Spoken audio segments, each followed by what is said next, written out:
Bonjour tout le monde, venez avec moi pour découvrir et dessiner dans la galerie de paléontologie et d'anatomie comparée, un endroit magnifique à Paris, avec de grandes arches et plein de lumière, c'est trop beau. On y voit des squelettes, mais à faire tomber la mâchoire. Franchement, je suis complètement fan, parce qu'on y voit tout type d'animaux qui sont mis les uns à côté des autres, et on peut pouvoir faire des déductions et des comparaisons incroyables. C'est vous de voir à quel point le squelette du singe, par exemple, est proche de celui de l'homme, c'est fascinant. J'ai aussi compris pourquoi je faisais mes nez de félin en forme de cœur quand j'ai vu leur squelette. C'est trop drôle. Ça m'a aussi franchement inspiré pour faire des monstres de tout type. Et j'aime beaucoup aussi imaginer, à partir de la structure osseuse, à quoi ça ressemblerait avec de la peau, des plumes, des poils, des écailles, etc. Et après d'aller chercher sur internet pour voir quelle était vraiment l'apparence de l'animal. Parce qu'il y avait les noms latins, mais ça ne me parlait pas du tout.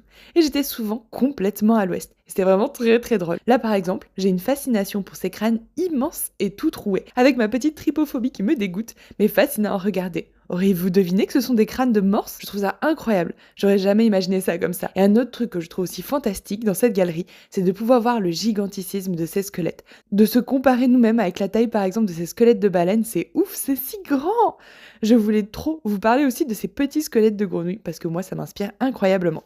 Surtout de voir à quel point on retrouve des parallèles avec le squelette des humains, ce sont les exacts mêmes os que nous, mais avec des tailles complètement différentes. Vous voyez en bas, le cubitus et le radius qui sont minuscules, mais ils ont des doigts de main gigantesques. Et le bassin est complètement aplati et allongé. Bref, je peux y passer des heures. Ensuite, je monte à l'étage supérieur et là on se retrouve avec les dinosaures. C'est parti pour faire un petit tour des squelettes ayant vécu il y a des millions d'années.